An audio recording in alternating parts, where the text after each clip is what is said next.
Hello Mila, hello Jack. Hello everybody else who's watching. Welcome to Storytime with Grandad. Today's book is called The Story of the Dancing Frog. Tell me another story about our family, said Joe. I'm really too tired, lovey. If I make the cocoa and the sandwiches, well, all right then. What have I told you? Uncle Geoffrey and the iceberg? Sarah and her lions? Do you know about Great Aunt Gertrude Godkin and the dancing frog? No, can I have that, please? You get the cocos. I'll see how much I can remember. When Gertrude was a young woman, she married an officer in the Navy. He was very handsome, with a black beard and a smart uniform. The trouble with being married to a sailor is that he has to go with his ship, so that a lot of the time you can't be with the person you most want to be with. Anyway, they were happy when they were together, and they had a house by the sea, and Gertrude could watch for his ship returning, and when he came home, he brought her presents from abroad. What sort of presents? Little brass tables with folding legs, wooden camels, ornamental daggers. One day the ship didn't come back. Gertrude waited and waited. Then there was a letter from the Navy to say that the ship had sunk and Gertrude's sailor was drowned. You can imagine how awful it must have been to get a letter like that. Yes. She went out of the house and started walking along by the river. There can't have seemed anything in life worth living for, and she was on the point of throwing herself in so that she could be drowned too, like her husband, and finished. But she noticed something which stopped her. On one of the lily pads in the river was a frog. It was dancing. Gertrude stood and watched it as it danced, and then, I don't think she quite knew why, she walked into the water and picked up the frog and carried it home. That night, Gertrude kept the frog in a bucket in the kitchen, and the next day she dug a pond for it in the garden. For the rest of the day, Gertrude stayed by the pond, watching the frog swim about. From time to time, it would do a little dance on the grass.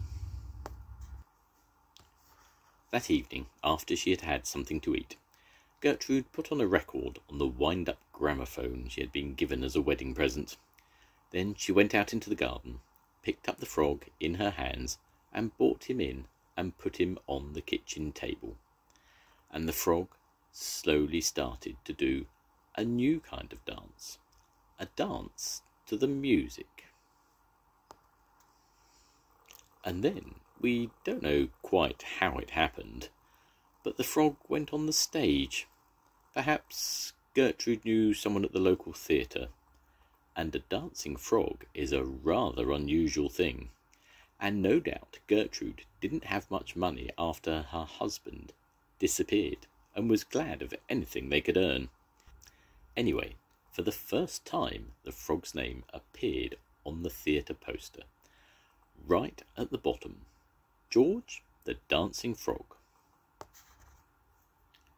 Was that his name then? I don't know. Maybe it was just his stage name. After that, they travelled about the country, wherever they could get work. It must have been a hard life for Gertrude, carrying the luggage, staying in cheap lodgings, arguing with landladies who didn't want a frog in their rooms. But they made lots of friends. At one theatre, George took part in the Conjurer's Act. He dived through a hoop, and then the conjurer made him disappear. At another theatre, he jumped out of a hat when the comedian pretended to be drunk. What Daddy used to call squiffy. Yes, that's right, Lovey. George learned lots of new dances. The Lancers, the Gay Gordons, the polka. And then one day, Gertrude was told something that changed their lives. There was a job at the big theatre in the city. A talking dog had been taken ill with a sore throat, and they were desperate for a replacement. George got the job. He did all his dances, and suddenly everybody wanted to see him. It was a different life. People sent flowers to George's dressing room and waited to see him at the stage door. Newspaper reporters interviewed Gertrude about him. Society hostesses wanted him at their parties. George was taken to expensive restaurants. A famous chef even invented a dish specially for him of worms in butter sauce. Fancy cooking worms. They weren't cooked. Frogs won't eat anything that's dead. They were alive. At least they weren't poor any longer. But there was even more work for Gertrude. Arranging about the money where they were to be paid, arranging about trains, arranging about luggage. But it must have been exciting travelling all around the world. Strange cities, warm nights under starry skies. In Paris, George danced with a girl dressed in feathers, and the audience went wild with excitement. It was in Monte Carlo that Gertrude had her offer. An English lord asked her to marry him. "This is no life for a woman," he said.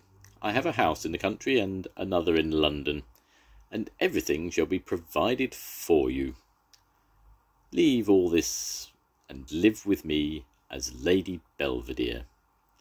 It must have been a great temptation.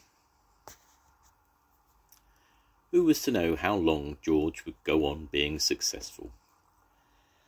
But they were just getting ready for their tour of the United States of America, and somehow she knew she couldn't really give up. So Lord Belvedere had to be content with no for an answer. The dreadful business of the fire happened in New York. George was rehearsing a new musical. Gertrude was out in the street, buying the evening papers. She saw smoke bursting out of the hotel doors and windows. How could she possibly get back to George, who was in their room on the 13th floor?